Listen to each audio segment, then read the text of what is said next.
All right, Amy, it's time to wake up. You too, Gray Gorilla.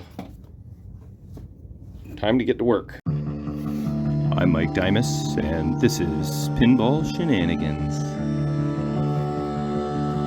All right, so before I do that, let's take a quick peek at what the Internet Pinball Database has to say about Congo, because we never even looked at really any information or, like, here, let me throw my glasses. One moment. Let's see literally. Okay, so, oh, Kevin is sending me a photo right now. Shite, what could that be?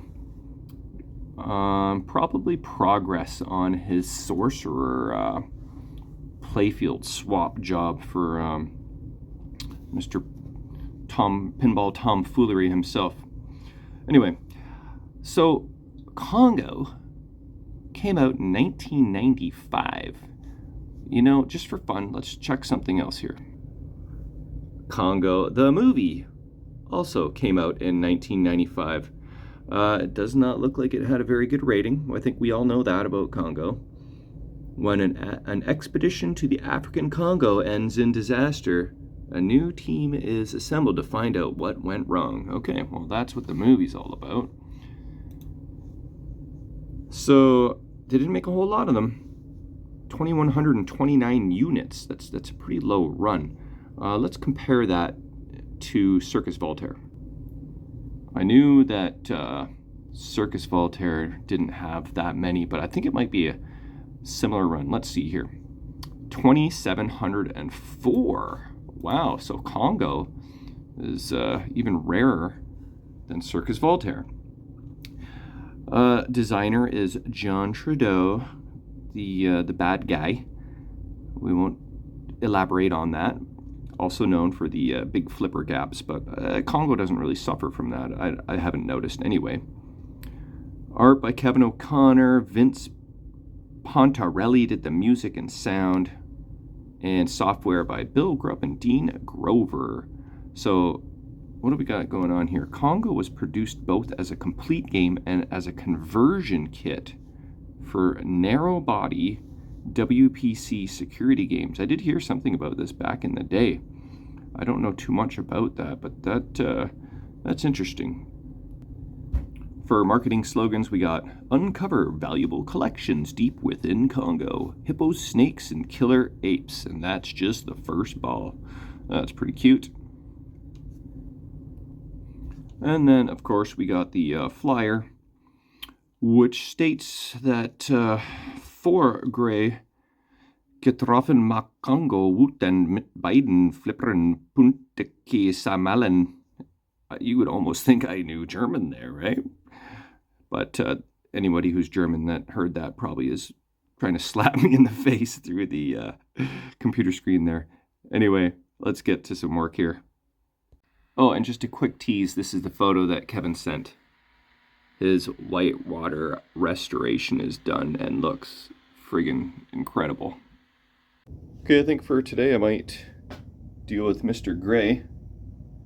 Remove the lower playfield and play with that.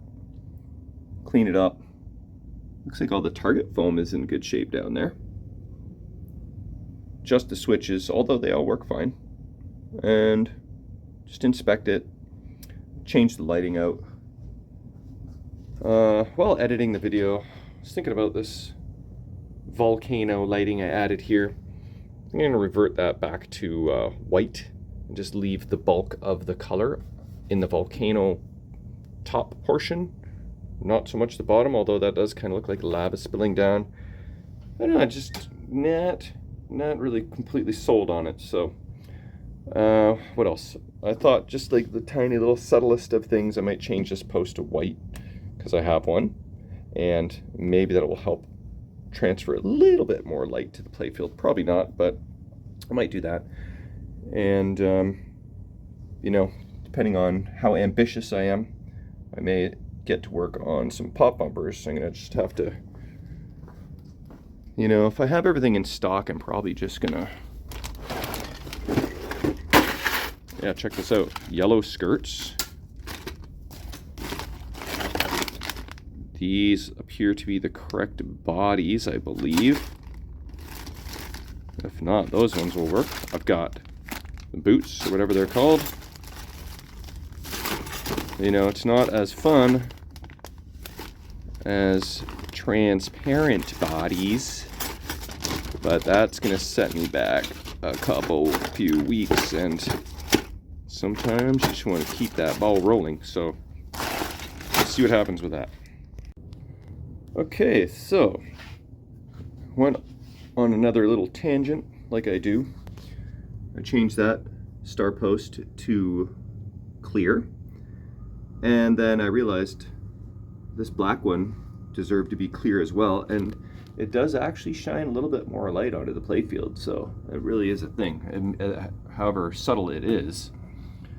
And it's, you know, more congruent with all the other clear posts. And I managed to find 3 clear double posts, you know, with a spot for 2 rubber rings.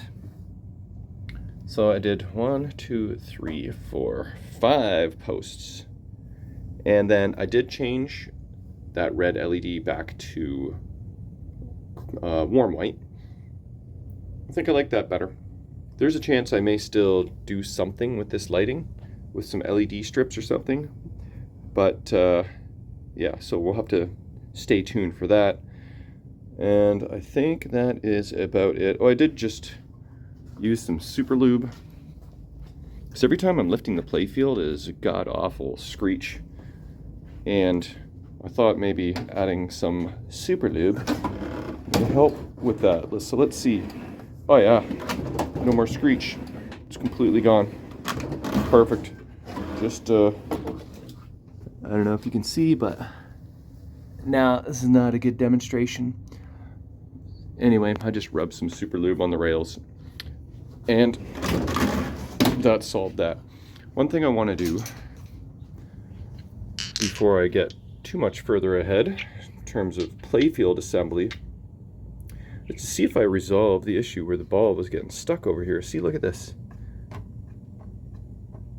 There may be a chance it still gets stuck. So I may have to try and figure something out here, but Amy's lip kind of gets stuck on this ramp here. Check that out. So I got 3 different used balls. One almost looks a little bit bigger than the other, but let's see what happens. Okay, there's that one.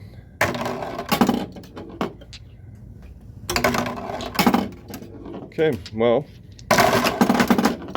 oh, that's what happens. The ball just kind of comes down too quick. So I may need to see if I can figure something out for that. See if I can make it happen again. I mean, if it's once in a blue moon, then I can probably live with it, which does appear to be the case right now. So, I mean, I had 3 balls going at once, so I kind of like forced that one ball forward just like that. So that may be a non-issue. Okay, I'm going to get started on the pop bumpers, but 2 minor things. So these are the slide rails I was talking about right here, where I just lube those bad boys up, got rid of my squelch. And when I first got this machine, this spring was missing. I found it in the cabinet, a little bit mangled, so I just kind of rebent it back into shape and popped it back in there. And I haven't tested it yet, but that should do the trick. I mean, you shouldn't really do this kind of thing one-handed, but that's how I keep my playfields in position. And I almost dropped it on my head because when I was pushing on the spring, I accidentally, when I was trying to install it, I pushed this lever and the lever went on. See how it's now? It basically, playfield almost crashed on my head, bottom line. And I narrowly escaped death. So these are the things you find on my channel. So we're gonna do this one-handed. And let's see what happens. Okay, here we go. See if I can slide this back into the playfield. Okay, that's good. Now the trick is trying to get it back out and seeing if it latches, but I'm gonna need both hands for that. Hold on. Ah, yes, the satisfying 2 clicks of the latches doing their thing, or locks, whatever you want to call them. I was only getting 1 click until this very moment, so now I've got 2. All right, it's time for the pop bumper journey. My so very, very favorite thing to do. I really would like some clear bodies though. And then I could just like do my LED trick like I did on, what was it? Was it Demolition Man? No, it was Frontier, no, Quicksilver. Where I just hardwire an LED into the bottom of the body and then it kind of illuminates the whole body. But I don't want to wait. So it's pop bumper time. Hold on, wait for me. I'm coming. All right, let's go.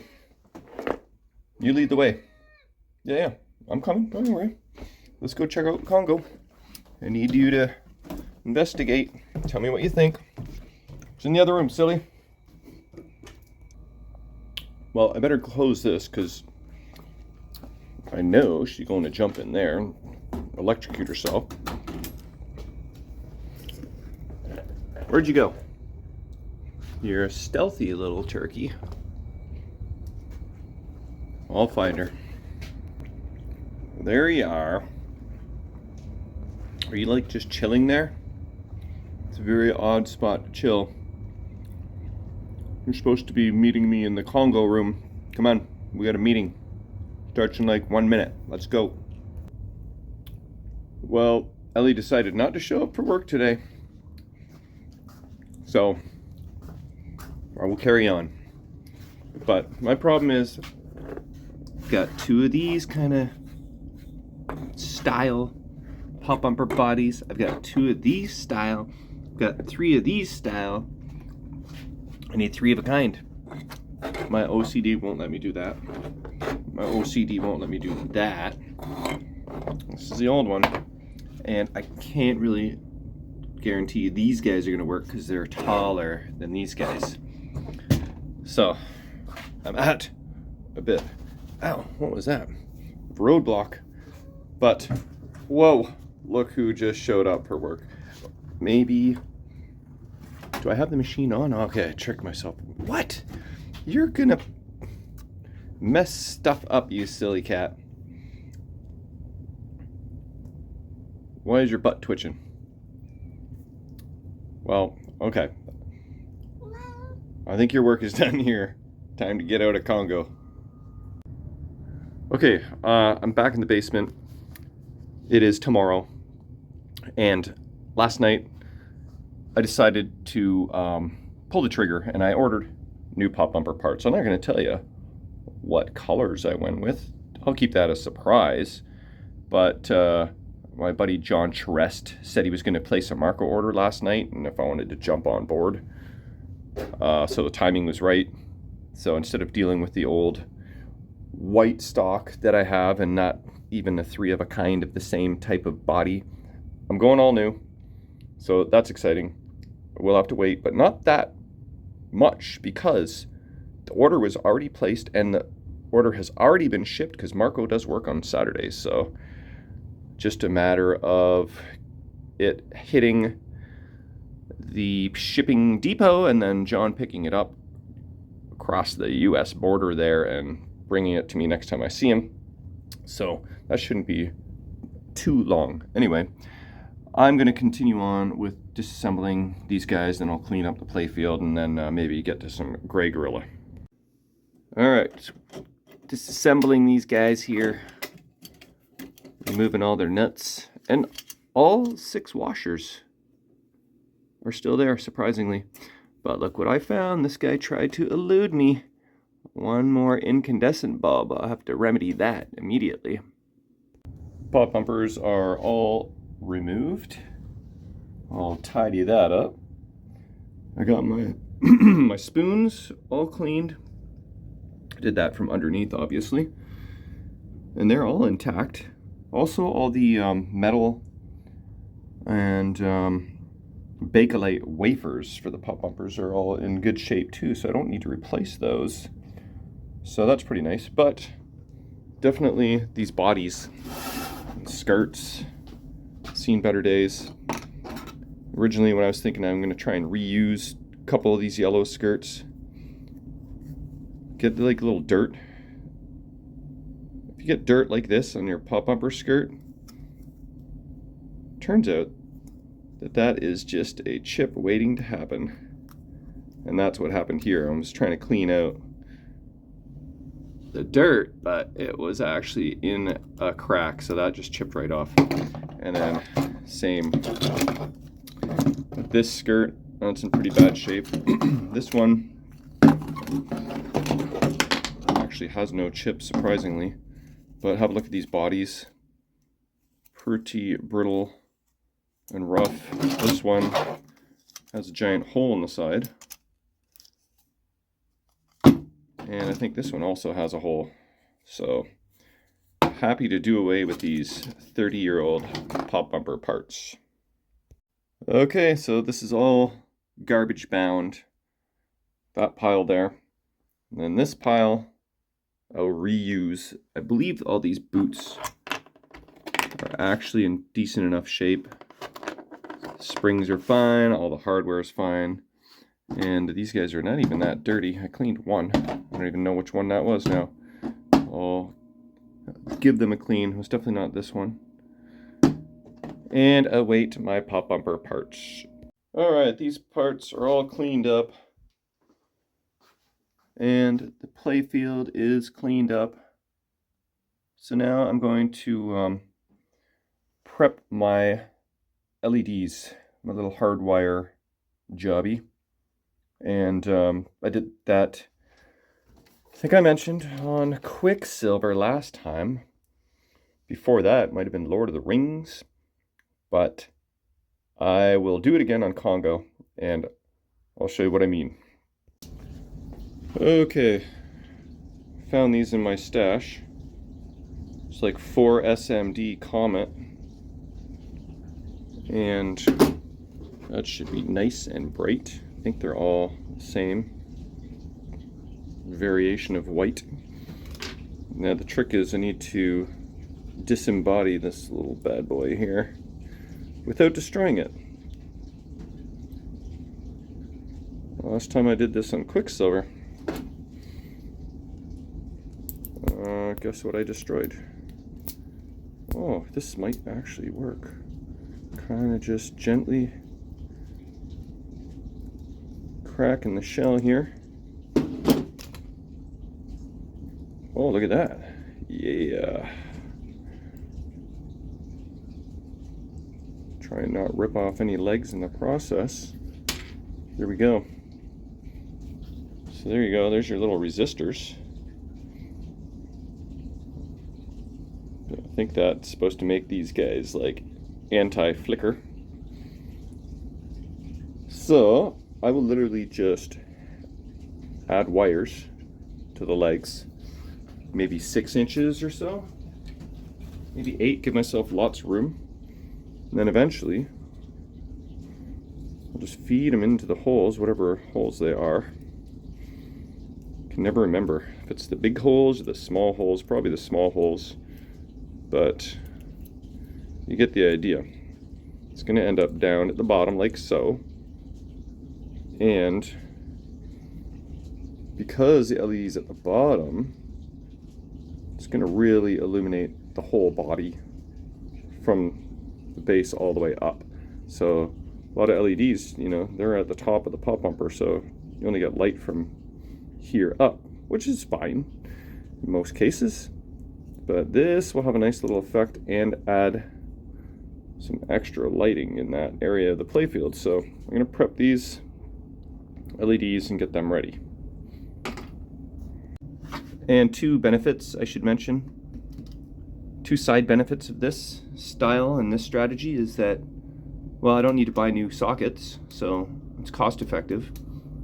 And also, it's going to be more reliable for these bulbs because they're not going to be just pressure fit into the socket. And, you know, with pop bumper vibration all over the place, they're not going to vibrate and loosen up and start flickering on and off with each pop. So it's more reliable. And also, it's going to be a lot easier to work with just regular wire than the flat metal that you have to work with on the sockets, you know. So when I feed the wires through the bottom side of the Playfield, I'll have lots of room and I'll have lots of flexibility, and it'll just make that job that much easier. So many benefits to this strategy. All right, I got one of these done. And so like I said, just get some extra wire, solder it to the LED legs. This particular wire wasn't taking to solder very well, so I had to fight with it a bit. I might bust out the flux for the next guy, but I think the connection's good. I got a good 8 inches to spare. I'll let you make that joke. And I've trimmed off the insulation here, ready to go. Who knows, I may trim these wires entirely once I get them installed. It might just be too much, but I'd rather have too much than too little. That's also what she said. Anyway, I'm going to do the other two, and I'll be back. Okay, I got all these done, and I revisited the one LED that didn't have the greatest solder. I used my flux this time, and they all turned out pretty good. So, before I go through the trouble of installing all these, better at least run a little test here and make sure that they all actually still work and I didn't add so much heat that I, burned out the resistors or something.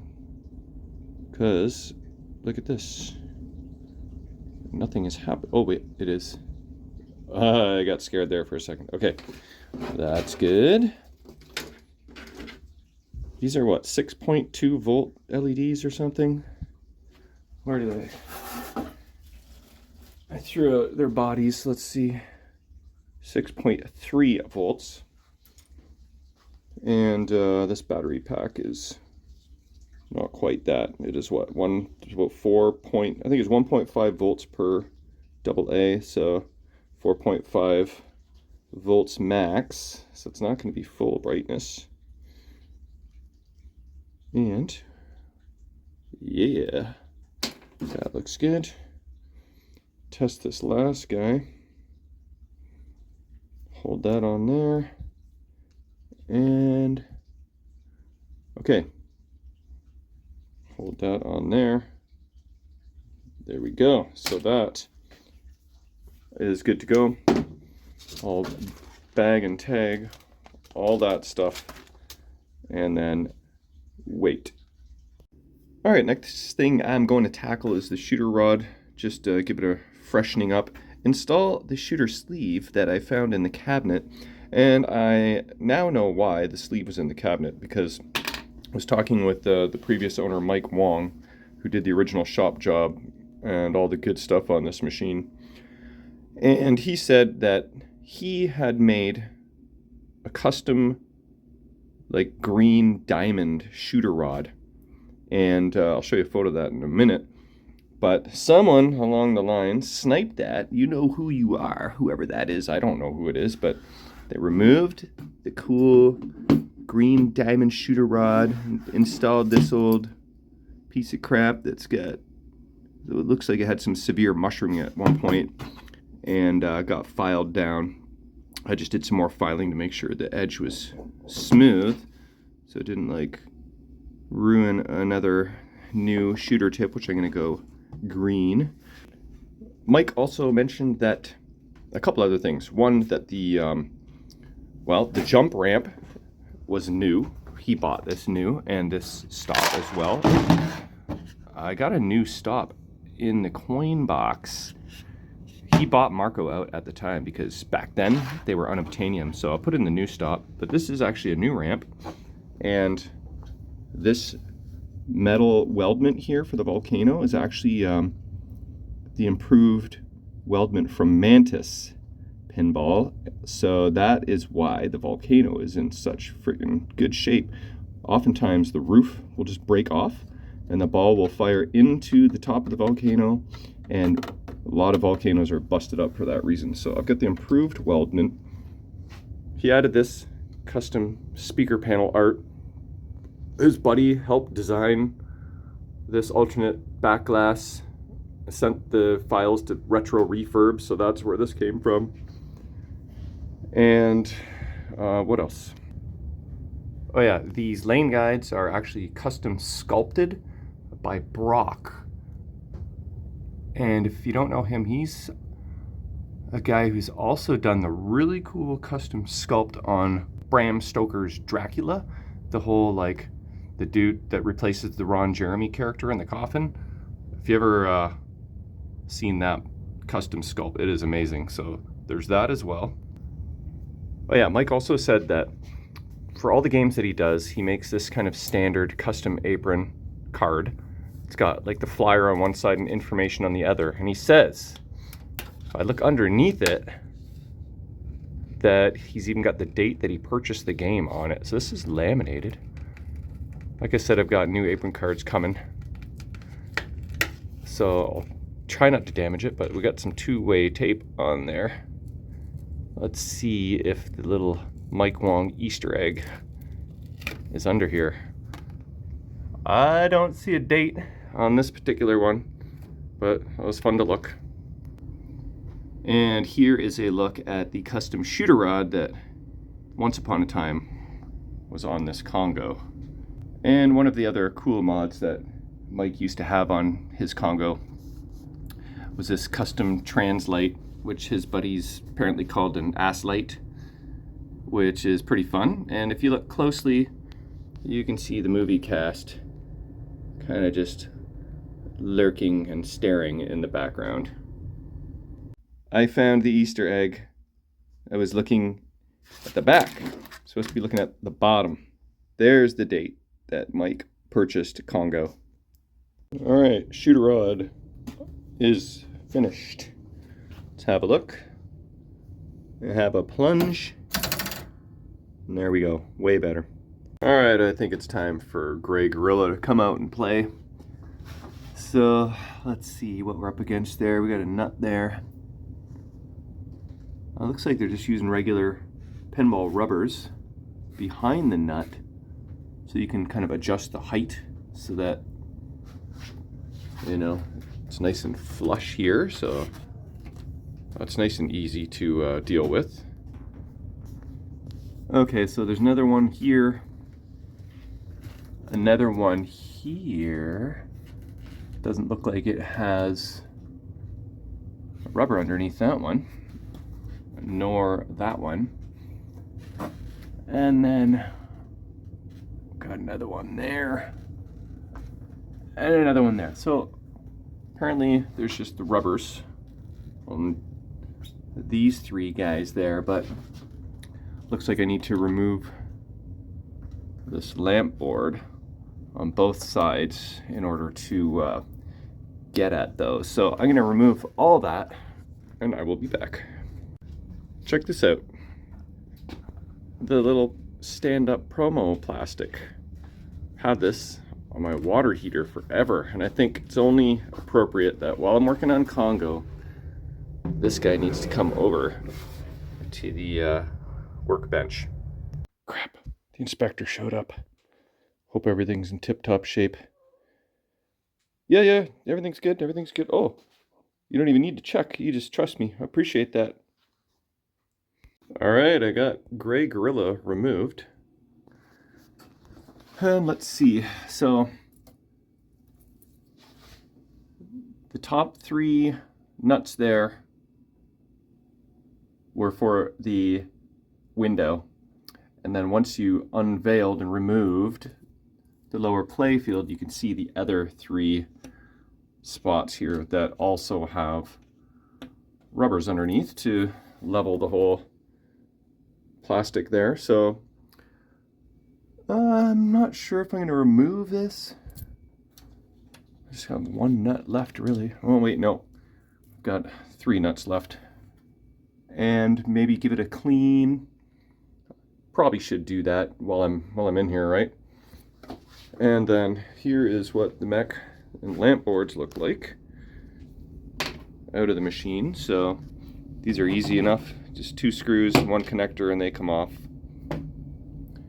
And it looks like someone, probably Mike, reflowed some of this stuff.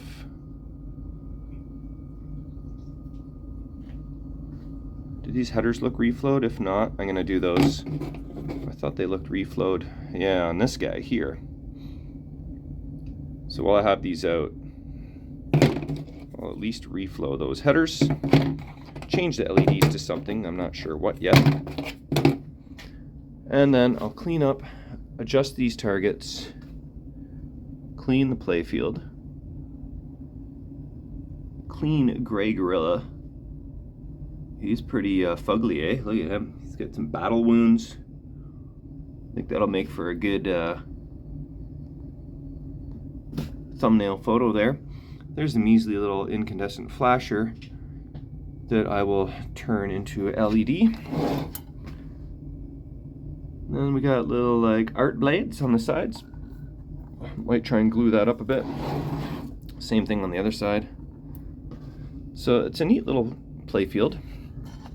And underneath we have some wiring harnesses, 2 solenoids with 1 shared plunger that has a cutout, and then you got your left to right action, which is not really working right now.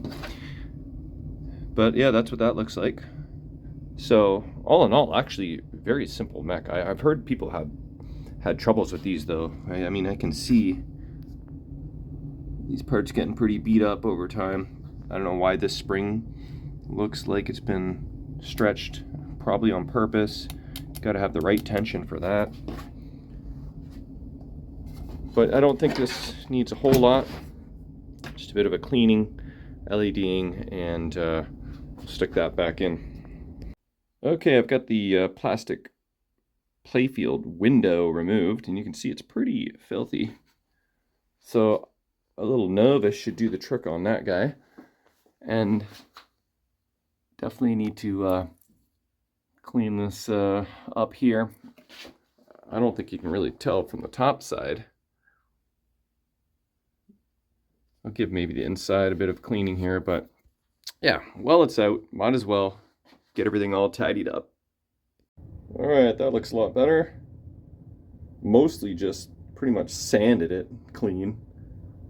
The dirt was embedded in there pretty good. So, hey, that's actually kind of a cool effect. You can see the translite gorilla through the lower Playfield opening. That's kind of fun. Anyway, that's all cleaned up, and I've got this window all noviced up. As good as it's gonna get.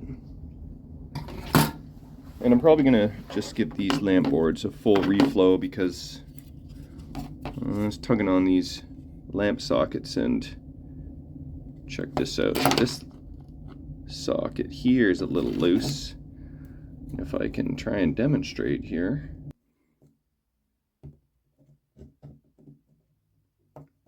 It's not on there very good, so probably explains why that wasn't working. So I'll touch all of this up because it's going to take 2 minutes and soldering iron is right there.